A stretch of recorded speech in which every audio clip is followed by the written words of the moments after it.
Entonces, comienzo a grabar.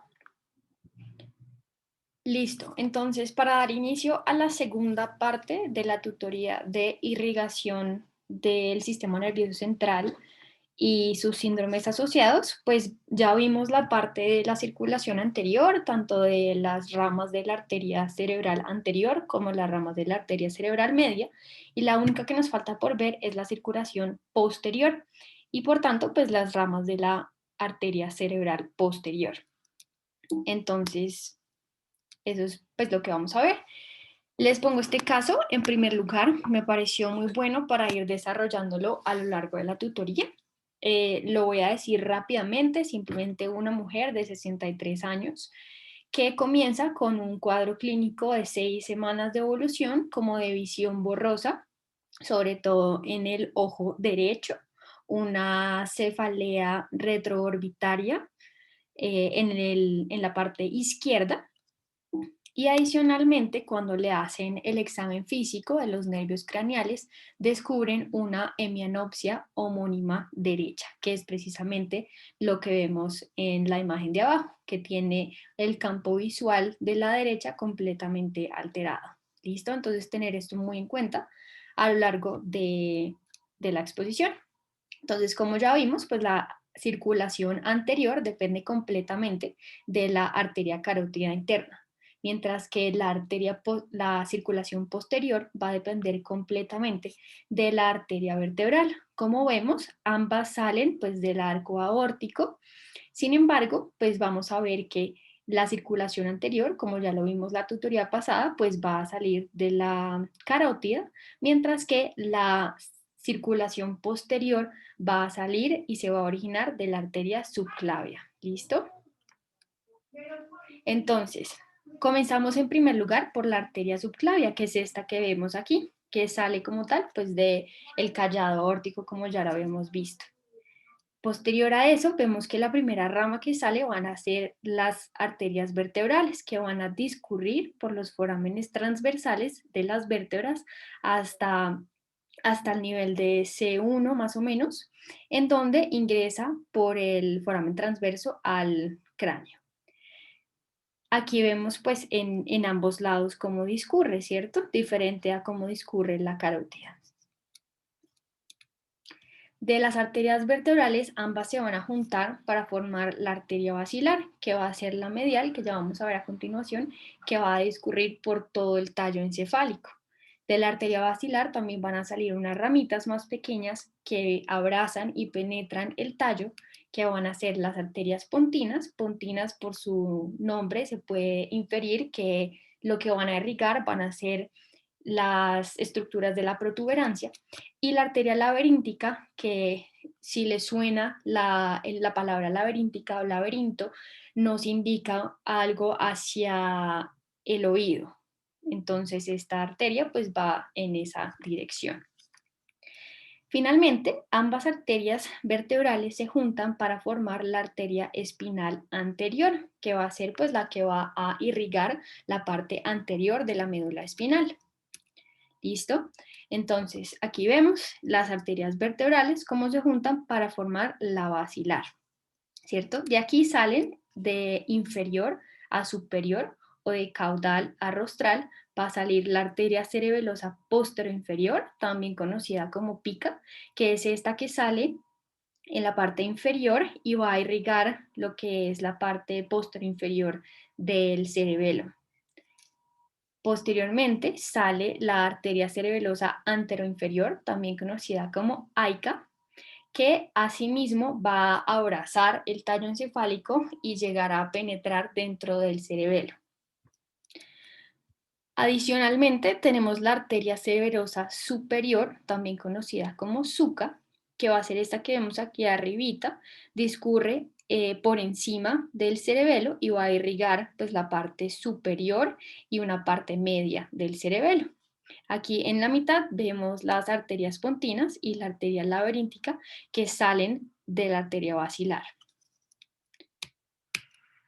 Listo, entonces aquí un recorderis está, voy a poner el Sí, aquí en recordar salen las vertebrales, las dos vertebrales. De las vertebrales van a salir la arteria espinal anterior, que es esta que vemos acá, que iría hacia abajo. Luego hacia arriba vemos que forma la arteria basilar. Hacia la mitad van a ver las arterias pontinas y aquí vamos a ver la bifurcación, en donde vemos la arteria cerebelosa superior y la arteria cerebral posterior. Finalmente, tenemos la arteria comunicante posterior, que va a ser lo que nos ayude a comunicar la parte anterior con la parte posterior, creando y cerrando el polígono de Willis. Aquí vemos otra imagen, me pareció muy buena en cuanto a una síntesis muy precisa de lo que es la unión entre ambas circulaciones, tanto la anterior como la posterior, para que repasen y sea un poquito más claro, más allá de la morfología y del recorrido de cada una. Y a su vez quiero hacer énfasis en esta parte que es la relación que tiene toda esta circulación con el nervio oculomotor. Por eso muchas veces la oclusión de determinadas arterias y la lesión de determinados territorios vasculares pues nos van a afectar mucho los movimientos oculares. Entonces, hablando de la cerebral posterior, vemos que como asciende por el tallo encefálico en su parte ventral o anterior, y lo que hace es que al bifurcarse va a abrazar el mesencéfalo y dirigirse hacia la parte de atrás del cerebro, como vemos aquí. Con esto en mente, pues podemos hacer una visualización mucho más fácil de lo que es el territorio de la arteria cerebral posterior, como vemos en esta imagen de abajo. Entonces, la parte rosada va a ser todo el territorio que corresponde a la arteria cerebral posterior y las estructuras correspondientes que se pueden llegar a lesionar en caso de una oclusión de una de sus ramas. Entonces, por ejemplo, en la imagen A, vamos a ver que la arteria cerebral posterior va a irrigar parte del lóbulo parietal, casi todo el lóbulo occipital, o bueno, todo el lóbulo occipital, y parte del lóbulo temporal. De la parte parietal vemos que también llega a irrigar la parte más medial de la corteza somatosensorial primaria y de asociación. Vemos que irriga todo el lóbulo occipital, por tanto la corteza visual primaria y la corteza visual de asociación. Y vemos que también en la parte del lóbulo temporal va a irrigar una partecita del giro temporal medial y todo el giro temporal inferior. Recordemos que estos son bastante importantes para la memoria a largo plazo. Lo mismo vemos en esta imagen en la vista medial. Vamos a ver que el territorio de la arteria cerebral posterior va a cubrir la mayoría de las estructuras del diencéfalo, que son el hipotálamo, el tálamo y el epitálamo. Asimismo, va a irrigar todo lo que es el hipocampo, el uncus, el giro parahipocampal, y como vemos en esta parte, en esta última imagen, va a irrigar todo lo que es el lóbulo inferior el giro inferior del lóbulo temporal. Y como veíamos en la tutoría de neuroanatomía, en la configuración externa, entonces, ¿qué estructuras van a afectar esto? Va a afectar, por ejemplo, el lóbulo, el giro temporal inferior, el giro parahipocampal, el giro occipitotemporal medial y el giro occipitotemporal lateral. ¿Listo? Entonces, con esto en mente, pues podemos hacernos una idea del tipo de manifestaciones que vamos a encontrar en un paciente que tenga una oclusión de la arteria cerebral posterior o de cualquiera de sus ramas. Entonces, la arteria cerebral posterior va a dividirse en 4 segmentos. En algunos textos van a encontrar o solamente 3. Por ejemplo, en Anatomía de Gray solamente aparecen 3, aparecen 4 en Roton, que es el texto que les enviamos de neurocirugía. Entonces, la primera parte, el primer segmento, se va a denominar P1 y se denomina precomunicante, porque está antes de la arteria comunicante posterior. Va desde la bifurcación de la arteria basilar hasta la unión con la arteria comunicante posterior. Aquí lo vemos en, digamos, la imagen que creo que ya han visto bastante. Tenemos el tallo, otra vez las vertebrales, siguen con la arteria basilar y vemos entonces en esta parte, en este cuadro verde, la bifurcación de la arteria basilar. Se va a bifurcar en 3 pares de arterias. va a tener la arteria cerebelosa superior al lado y lado, que es exactamente esta que vemos acá. Luego va a tener la bifurcación de la arteria cerebral posterior, que es esta parte, ¿cierto? Que es la segunda que vemos acá. Y por último, la arteria comunicante posterior, que va a salir pues de la arteria cerebral posterior, que es esta que vemos por acá. Por tanto, pues la región número 1 o el segmento P1 de la arteria cerebral posterior va a ser desde la bifurcación de la arteria basilar hasta el inicio de la comunicante posterior, esta partecita que está etiquetada como P1. Ahora de aquí van a salir unas ramas bastante importantes.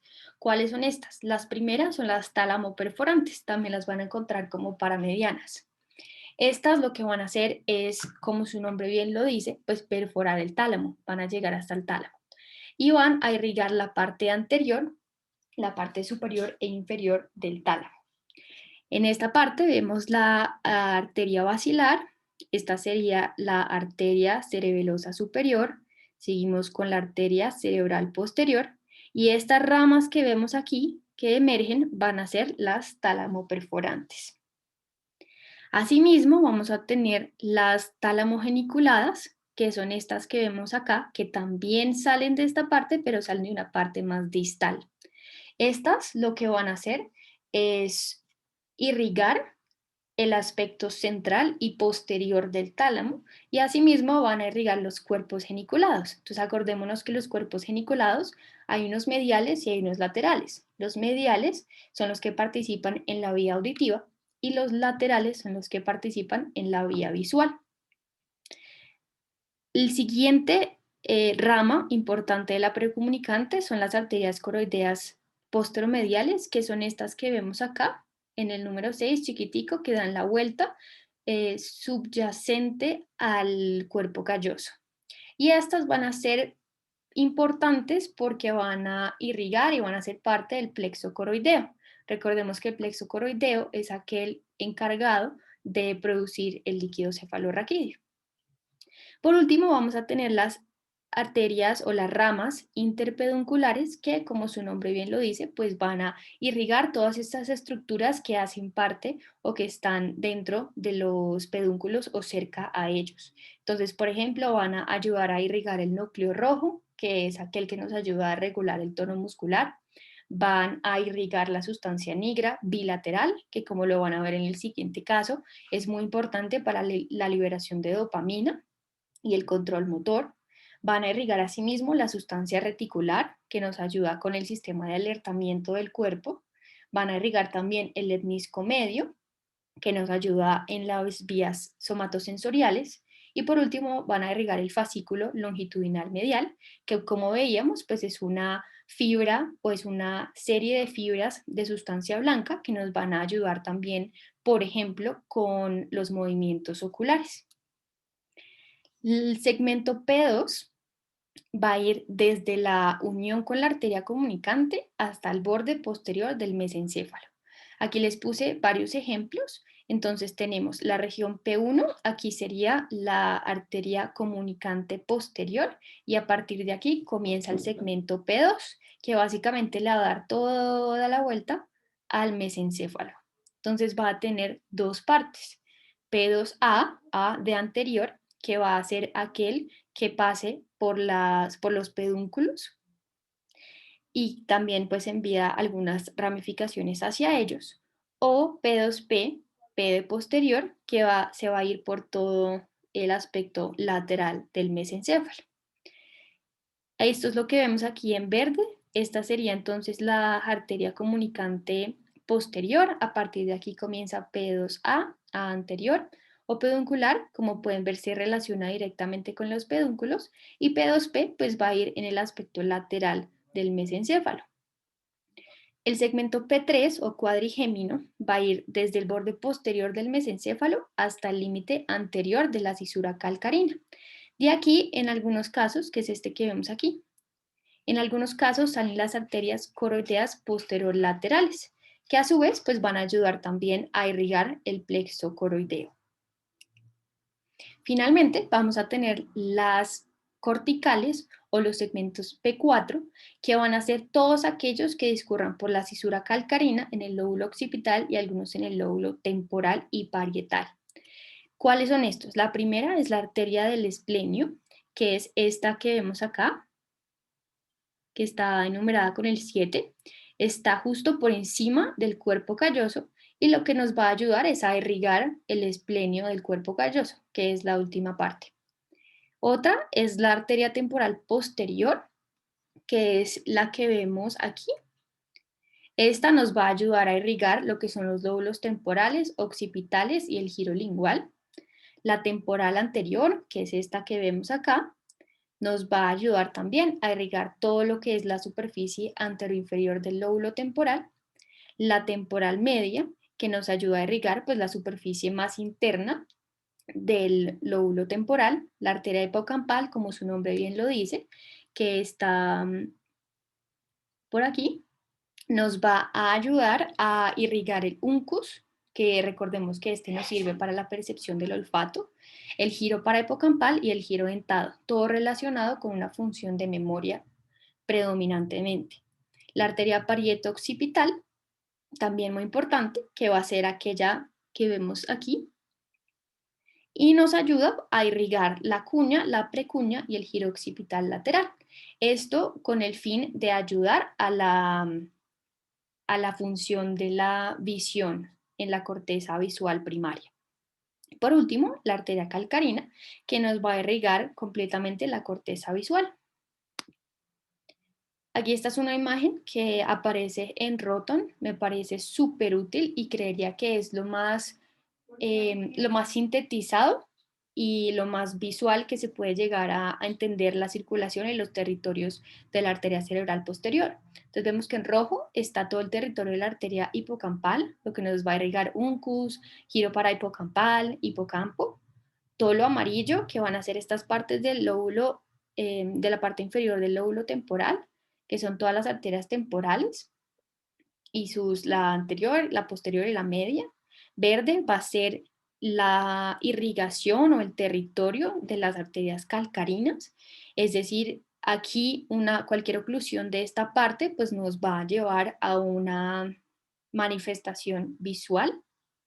Y finalmente la parte azul, que es esta que vemos acá hacia parietal, pues van a ser todas las arterias parieto-occipitales. Con esto en mente, pues ya tenemos una idea de lo que puede llegar a pasar si una de estas ramas se ocluye. Con respecto a los síndromes clínicos de la arteria cerebral posterior, vamos a tener tres tipos. Los proximales, que son por una oclusión de las ramas pedunculares, de las ramas talamogeniculadas y de las ramas talamoperforantes. Las corticales, que son una oclusión pues, de cualquiera de las arterias previamente mencionadas en el segmento 4, y síndromes bilaterales, que ya vamos a ver a continuación. Con respecto a los síndromes proximales, tenemos dos tipos principales, hay más, pero me parecieron los más pertinentes. El primero es el síndrome de Degeran-Roussy, no sé cómo se pronuncia bien, que es por la oclusión de la rama pues de las ramas talamogeniculadas. Como veíamos, pues estas ramas nos van a irrigar varios de los núcleos del tálamo, sobre todo aquellos que participan en un relevo de la sensibilidad o de los estímulos sensoriales que vienen del cuerpo. Se caracteriza sobre todo por una pérdida de la sensibilidad profunda y cutánea de un hemicuerpo completo contralateral. Una parte importante también es que tienen una disociación sensorial, es decir, que se ve más comprometido las sensaciones del dolor y la sensación de temperatura que la sensación de tacto, vibración y propiocepción. Otros son los síndromes mesencefálicos, que son causados por la oclusión de las arterias tálamo-perforantes, que ya lo vamos a ver a continuación. Los corticales, por el otro lado, como ya lo veíamos, pues es cualquier oclusión que afecte o las ramas temporales o las ramas occipitales. Y como ya lo habíamos visto, lo que más se va a ver comprometido va a ser la corteza occipital. ¿Y qué hay en la corteza occipital? Pues toda la corteza visual, tanto primaria como secundaria, que nos va a causar finalmente una hemianopsia homónima por compromiso tanto de la corteza visual como de las fibras y de las radiaciones geniculocalcarinas. Por último, tenemos los síndromes bilaterales. Uno de los más importantes que me pareció mencionarles es el síndrome de Valint. No sé si lo hayan escuchado, pero se causa por una lesión bilateral de la unión parieto-occipital. Se caracteriza por esta triada: ataxia óptica, apraxia ocular y simultanagnosia. ¿Alguno sabe qué es alguno de estos tres síntomas, de estos tres signos, perdón?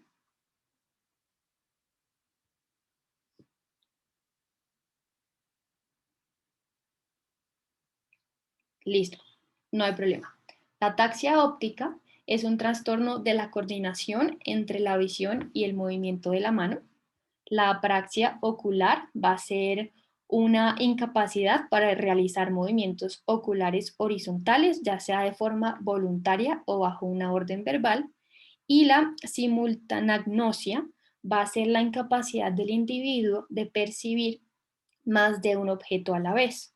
Puedo percibir objetos individuales por sí mismos, pero no soy capaz de verlos en un entorno o todos juntos. Con respecto a los síndromes mesencefálicos, por alteración o por oclusión de las talamoperforantes o paramedianas, vamos a tener tres tipos. El primero es el síndrome de Weber, que seguramente lo van a escuchar.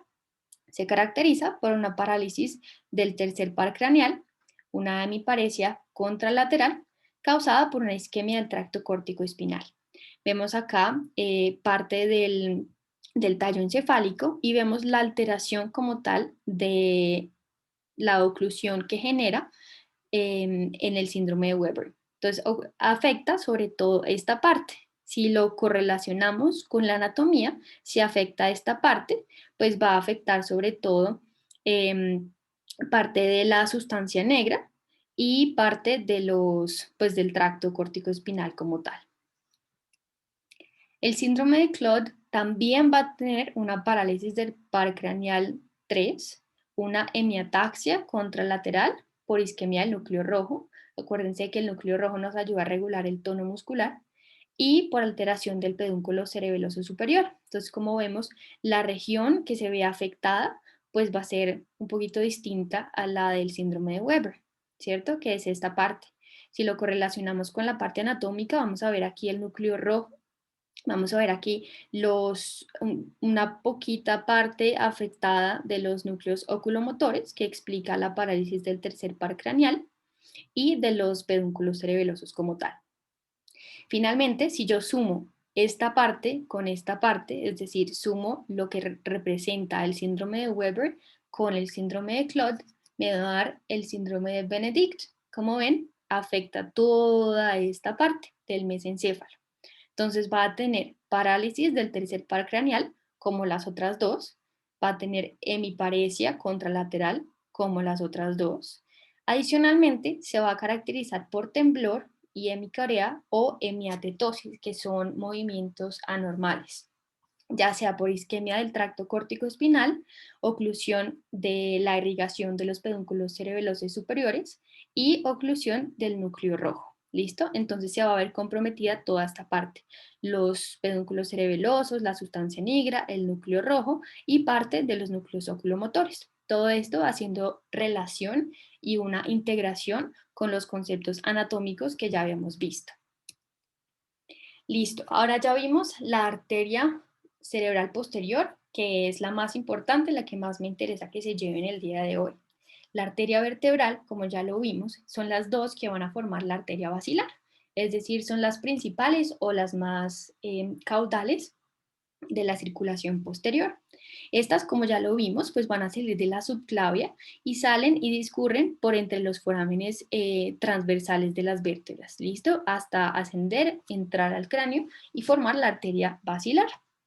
Esta lo que me va a permitir es irrigar la parte superior de la médula espinal, el tallo cerebral, el cerebelo y el lóbulo occipital. Entonces tiene unas ramas principales. La pica, que es la arteria cerebral postero-inferior, Como su nombre bien lo dice, pues es esta parte que vemos acá, posterior inferior, pues nos va a ayudar a irrigar esta parte inferior y posterior del cerebelo. La arteria espinal anterior, que como ya lo dije, pues nos va a ayudar a irrigar los 2/3 anteriores de la médula espinal y una parte del tallo cerebral también, que es esto que vemos aquí abajo, en la parte verde, es decir, casi todo el territorio anterior de la médula. Y la arteria espinal posterior, que va a irrigar pues el tercio que queda eh, sobrando de la médula hacia posterior. ¿Listo? Entonces, pues vemos la relación tanto de la médula como con el cerebelo. Entonces, por ejemplo, vemos que la arteria vertebral viene por acá y va a dar sus ramas la pica para irrigar esta parte del cerebelo y las dos que van a irrigar la parte de la médula espinal. Ahora, ¿qué síndromes se relacionan a una oclusión de la arteria o de las arterias vertebrales? El más importante y uno de los más comunes es el síndrome de Wallenberg. Este generalmente se va a dar por una oclusión o de la arteria vertebral o de la arteria cerebral posterior inferior, también conocida como PICA. Entonces, pues dependiendo de lo que se vea afectado, que es todo esto que vemos acá, que nos va a contribuir esas dos arterias, pues dependiendo de lo que se ve afectado y de la severidad como tal del infarto, pues van a tener diferentes manifestaciones. ¿Qué podemos encontrar? Si se afecta, por ejemplo, el núcleo vestibular, recordemos que esto nos ayuda sobre todo al equilibrio y a la propiocepción. Entonces vemos que si se ve alterado el núcleo vestibular, pues vamos a tener manifestaciones como vértigo o nistagmus.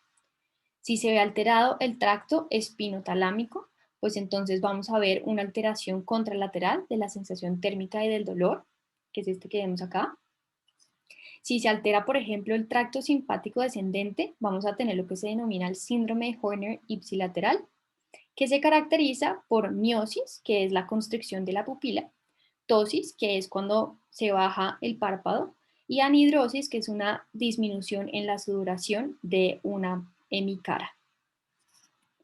Cuando se altera, por ejemplo, el par 9 y 10, es decir, el par glosofaringio y el vago, pues vamos a tener manifestaciones como la disfagia. Los pares glosofaringio y unas ramas del vago son los que van a inervar la orofaringe, lo que nos permite no solamente el reflejo tuxígeno, sino también lo que nos permite tragar. Al tener una alteración de estos pares, secundario a una oclusión de las arterias que los irrigan, pues vamos a tener una dificultad en la deglución denominado disfagia. Adicionalmente, podemos tener una parálisis de las cuerdas vocales o una alteración del reflejo nauseoso o reflejo tuxígeno también. Si tenemos una afectación del cerebelo, por ejemplo, por una alteración de la pica en su territorio posterior inferior, pues vamos a tener lo que se denomina la ataxia ipsilateral, que es cuando la persona aumenta el polígono de sustentación y camina como si estuviera borracho más o menos. Si tenemos una alteración del par 5, es decir, del trigémino, pues vamos a tener lo que sería dolor, quemazón o disminución de la sensibilidad en la hemicara ipsilateral. Y por último, si tenemos una afectación de los fascículos gracilis y cuneatos, pues vamos a tener lo que es una parestesia de los miembros inferiores ipsilateral. Por tanto, pues dependiendo de la magnitud y del grado de severidad del infarto, pues dependiendo de las estructuras que se ven alteradas, vamos a tener diferentes manifestaciones, todas que hacen parte del síndrome de Wallenberg. Listo. Entonces ya vimos cuál es la irrigación de la arteria cerebral posterior, que irriga la arteria vertebral y sus síndromes asociados. Y ahora vamos a ver la arteria basilar. Como veíamos, la arteria basilar es esta que se forma por la fusión entre las dos arterias vertebrales, que es esta que vemos aquí en una imagen real del tallo con la arteria vertebral que pasa por la arteria basilar, que pasa por toda la mitad, ¿cierto? Entonces de esta, como vemos en la imagen de arriba, pues va a ser toda la parte anaranjada, es decir, va a irrigar unas partes muy importantes del tallo cerebral. Tiene unas ramas principales, como ya lo habíamos visto, las pontinas, que son las que van a irrigar las estructuras de la protuberancia, la laberíntica, que como ya lo habíamos visto, va a irrigar el oído interno, y va a tener la arteria cerebral superior, que aquí lo vemos, ¿cierto? Y es este territorio en rosado, es decir, todo lo que es la región superior del cerebelo. Tenemos la arteria cerebelar anteroinferior o AICA, que como lo vemos por acá, va a irrigar lo que es la parte media del cerebelo, sobre todo en su aspecto ventral. Y finalmente, pues la arteria cerebral posterior inferior, que va a ser la pica, aquí me faltó una I, perdón, que va a ser todo este territorio verde que vemos acá, que es toda la parte inferior del cerebelo. Muy importante que una alteración o una oclusión de la arteria basilar me va a causar una mortalidad del 70%. ¿Por qué? Porque en el tallo, como lo veíamos en la tutoría de tallo, va a existir esta estructura que se denomina la formación reticular. La formación reticular son una serie de grupos de neuronas serotoninérgicas, histaminérgicas, noradrenérgicas, que me van a ayudar a mantenerme alerta. Cuando yo comprometo la irrigación del tallo y por tanto la irrigación a la formación reticular o a lo que hoy en día se conoce como el sistema reticular activador ascendente, pues lo que me va a causar es claramente una disminución en el estado de conciencia, entre otros el coma por oclusión, que es exactamente lo que vemos aquí. Vemos una arteria basilar completamente trombótica, está súper negra, ya necrótica, y por tanto, pues todas las demás ramas que salen de la arteria basilar, pues se van a ver afectadas. Por tanto, todas estas estructuras del tallo se van a ver afectadas. Entonces ya vimos que si afecta la formación reticular, pues puede llegar a causar coma, pero también puede llegar a causar el síndrome de enclaustramiento, que también ya lo habíamos mencionado en una tutoría pasada, que es pues una oclusión de la parte media de la arteria basilar que resulta en lesiones bilaterales. No tiene alteración de la conciencia porque no se ve afectada esta formación reticular, pero sí va a tener una serie de manifestaciones. Aquí esta imagen me pareció muy interesante. Es una arteriografía cerebral. Vemos como tal, en esta parte estaría la arteria basilar, pero está completamente ocluida. Esto es antes del tratamiento. Entonces vemos que hay una oclusión, no sale o no fluye la sangre a través de la arteria basilar, se queda ahí. Con el tratamiento, sobre todo la trombólisis, lo que vamos a ver es que se destapa la arteria basilar y continúa el flujo sanguíneo hacia los demás territorios. Entonces, lo mismo, puede llegar a alterar las vías motoras descendentes, causando sobre todo cuadriplegia o cuadriparesia. Se altera, por ejemplo, los núcleos de los pares craneales 3, 4 y 6, pues vamos a tener una alteración del movimiento oculomotor horizontal, como lo veíamos aquí, por alteración de los músculos correspondientes que estos inervan. Si tiene una alteración, por ejemplo, de las fibras corticovulvares, va a causar anartia, que es la incapacidad para articular palabras. ¿Por qué? Porque estas fibras son aquellas que nos permiten el control motor de la boca, de la faringe y de la mandíbula. Si se ven alteradas, pues no vamos a tener cómo poder expresar y vocalizar cada una de las palabras. Asimismo, puede llegar a afectar los tractos piramidales, causando hiperreflexia y el Babinski positivo. Entonces, en el síndrome de enclaustramiento, aunque no tenga una alteración de la conciencia, pues el paciente no se va a poder mover. ¿Por qué? Por una oclusión de la arteria basilar. También se puede llegar a ocluir la arteria cerebelar anterior, que nos puede llegar a causar es esta partecita aquí más clara, como la parte medio inferior del cerebelo, y nos puede llegar a causar diferentes manifestaciones, muy parecidas a las que ya hemos visto. Nos puede causar, por ejemplo, vértigo, nistagmo, tinnitus, sordera unilateral, si se ven afectados, por ejemplo, el núcleo vestibular. Podemos tener de nuevo un síndrome de Horner ipsilateral, que como ya lo sabemos, se caracteriza por miosis, tosis y anhidrosis. una parálisis de la mirada conjugada horizontal por la alteración de los pares 3, 4 y 6. Vamos a tener también una pérdida de la sensación del dolor y temperatura facio-brachiocrural. Y finalmente, pues como afecta completamente una parte del cerebelo, pues la manifestación más obvia y más típica va a ser una ataxia cerebelosa.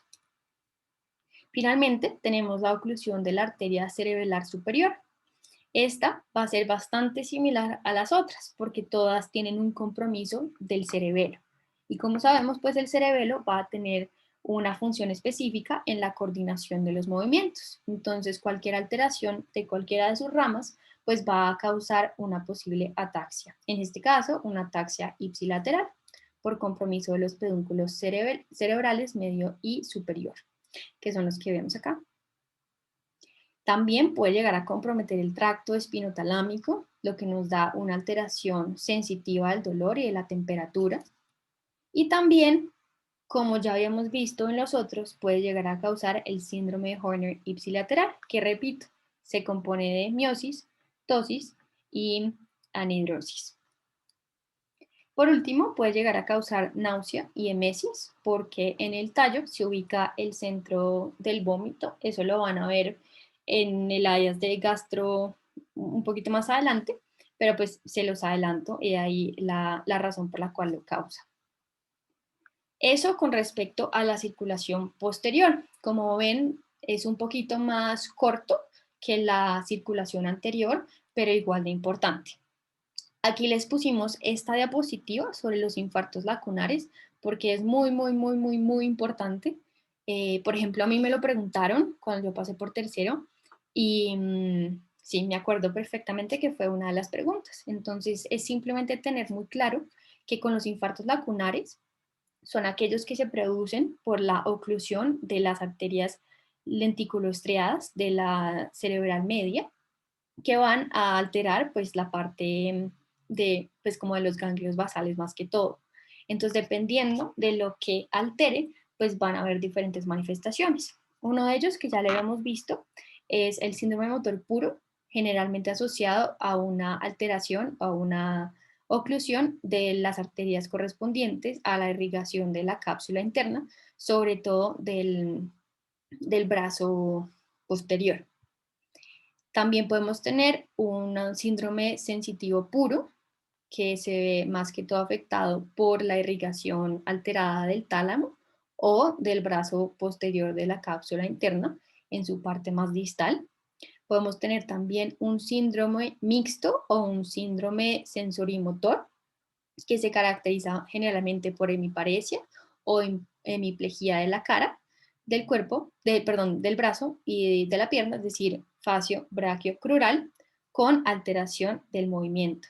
Entonces, en el motor solamente se altera la parte motora, en el sensitivo solamente se altera la parte sensitiva, en el mixto tenemos alteración de los dos. Importante para que lo aprendan a reconocer.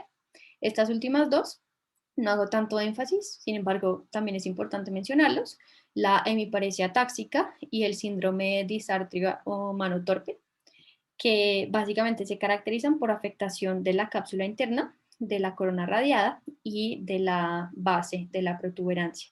Generan en el caso de la ataxia una debilidad unilateral y ataxia, y en el caso del síndrome de la mano torpe con disartria, generalmente causa manifestaciones adicionales como debilidad facial unilateral, disartria, como su nombre bien lo dice, disfagia, que es la dificultad para comer, y adicionalmente pues una alteración leve de la sensibilidad en la mano y como tiene unos movimientos muy eh, torpes, como su nombre bien lo dice, de la mano. Aquí les dejamos un importante resumen. Sé que es mucha información, tanto en la primera parte como en esta parte. Esta es una tabla de up-to-date que nos parece que sintetiza todo, digamos, lo esencial que sí o sí tienen que saber. Y por último, pues saber y aprender a reconocer los diferentes territorios vasculares de cada una de las arterias. Con esto en mente, ya tienen la base de la neuroanatomía, tienen la base de la irrigación y por tanto pues pueden definir o inferir la sintomatología que presenta un paciente a qué corresponde.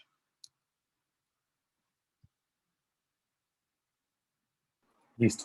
Ahí vimos todo lo que es circulación arterial. Ahorita vamos a ver dos diapositivas sobre drenaje venoso. Esto ya es mucho más rápido. Aquí podemos ver entonces el cráneo, cómo podríamos tener el labor del cerebro dividiendo los dos hemisferios y la tienda del cerebelo, separando el cerebelo del lóbulo occipital. Si quieres, sigue, Sofía. Creo que tú tienes Ah, yo puedo. control. Ok, o sea, ven mi mouse. No sé, bueno. Entonces, en cuanto al drenaje venoso, es importante recordar que no solo va a recibir la sangre ya desoxigenada, sino también va a hacer recircular el líquido cefalorraquídeo. O sea, el líquido cefalorraquídeo viene por acá en el espacio subaracnoideo, aquí debajo de la aracnoides, entre la aracnoides y la pia madre, y va a subir por las granulaciones aracnoideas, que son como ese triangulito que se ve ahí, para así hacer que el líquido cefalorraquídeo pase a los senos venosos y así pueda recircular o salir de ahí, porque se va a estar continuamente produciendo, entonces no se puede producir en exceso sin que se recoja, porque tendríamos una hidrocefalia.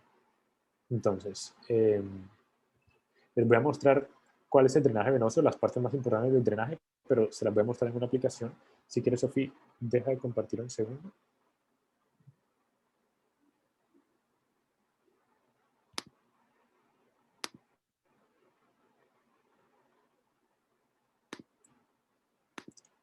Como para variar. Listo. Entonces, ¿sí ven a la persona? Sí. Vale. Entonces le voy a quitar la piel, dejé el encéfalo y el drenaje venoso. Entonces vamos a ver primero en la parte derecha la parte superficial. Entonces en la parte de arriba vamos a tener el seno, pues uno de los senos más importantes, que es el seno sagital superior. En la parte posterior, este se va a ir después, desde anterior hacia posterior para llegar hasta la confluencia de los senos. En la confluencia de los senos va a llegar entonces el seno sagital superior y el seno transverso, principalmente. También aquí hay un seno occipital, pero esto no es tan importante. Me interesan estos dos. En el seno transverso es importante porque aquí va a llegar todo esto que es de una vena superficial medial. La vena superficial medial viene desde acá, el seno cavernoso, recoge toda la sangre desoxigenada y la va a depositar aquí en el seno transverso. Asimismo, todo lo que viene del seno sagital superior llega a la confluencia de los senos y todo va a llegar al seno transverso. Luego baja por el seno sigmoide y finaliza acá en la vena yugular interna. Entonces, este es el recorrido que va a hacer superficialmente hablando.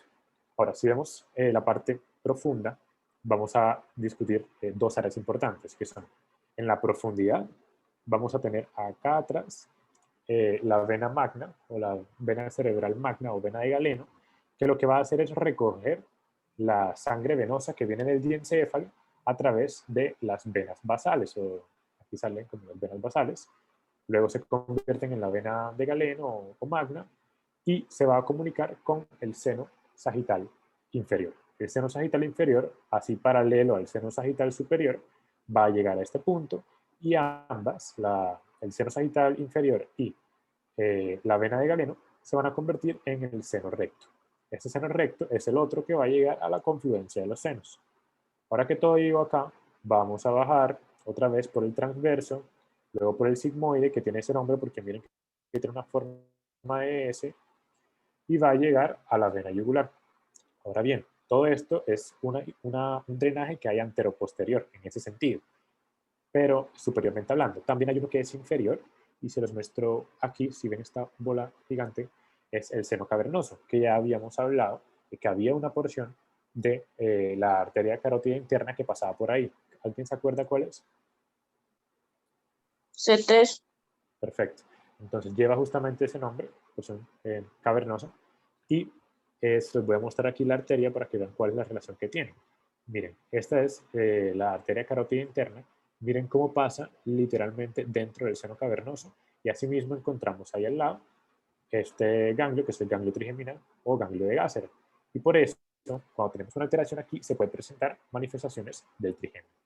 ¿Qué pasaba con ese seno cavernoso? El seno cavernoso va a drenar en el seno estigmoide a través de estos dos senos, el seno petroso superior, que se los muestro, y el seno petroso inferior. Eso es todo. Aquí terminamos el drenaje venoso. Entonces, ¿por qué es importante la parte de drenaje venoso? Porque hay otra patología también de la enfermedad cerebrovascular, pero no como tal el ataque, sino que es una patología venosa, no arterial, en la cual, ya, se trabó esto ya, denominamos la trombosis venosa cerebral.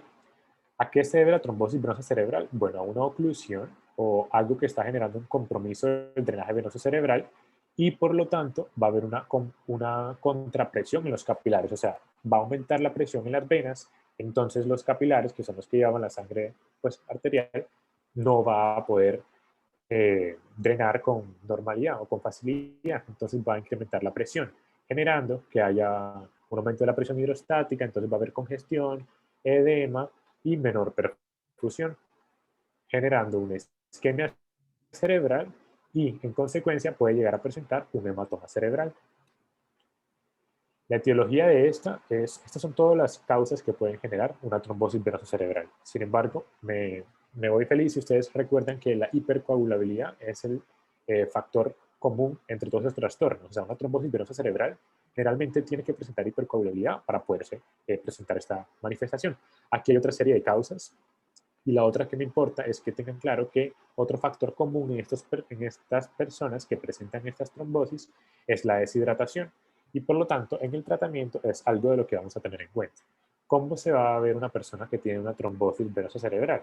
Puede tener muchas manifestaciones clínicas, así como las tenían las oclusiones arteriales. Sin embargo, acá se considera que el más importante, por lo que es como el más pronto, como el que sucede primero, es una cefalea difusa, envolvente y constante que empeora con el decúbito.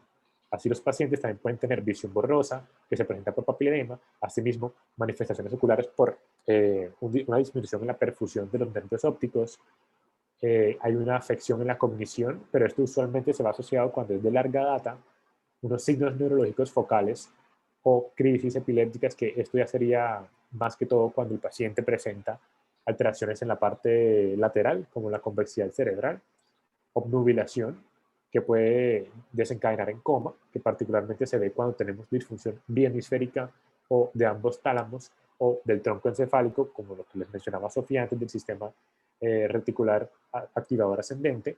Y finalmente se pueden presentar neuropatías craneales dolorosas, que es justamente esa manifestación que se puede presentar en la parte del trigémino, donde veíamos el ganglio de Gasser, pero no solamente se presenta con el trigémino, también se puede presentar con el glosofaringio, que es una neuropatía del glosofaringio. ¿Cómo vamos a diagnosticarla? El diagnóstico es clínico, pero se tiene que confirmar con una imagen. Y aquí utilizamos la imagen por resonancia magnética o la venografía por resonancia magnética. Y finalmente, ¿qué haremos con estos pacientes? Esto particularmente ocurre con la vena, con el seno sagital superior. Se realiza la hidratación del paciente. Ya les había comentado que este es un factor importante en la trombosis. Anticoagulación, que inicialmente la con heparina de bajo peso molecular y posteriormente, como prolongadamente luego se utiliza warfarina. Además, vamos a pues tratar la causa subyacente que haya tenido el paciente y por eso es importante indagar por cuál es la causa que le está generando la trombosis venosa cerebral del paciente, porque se la puede seguir generando o le puede generar una trombosis en otro lugar. Entonces tenemos que ver cuál es la etiología, pero esto lo sabemos haciendo una buena anamnesis. Vemos si el paciente tuvo un accidente de tráfico, si el paciente tiene meningitis, porque la meningitis se ha visto muy asociada a la trombosis, alguna infección. Entonces, total, hay que hacer una anamnesis completa para poder identificar la causa y así hacer un tratamiento oportuno. Aquí terminamos. Entonces, si alguno tiene alguna duda sobre todo ACV, es el momento para que la realice.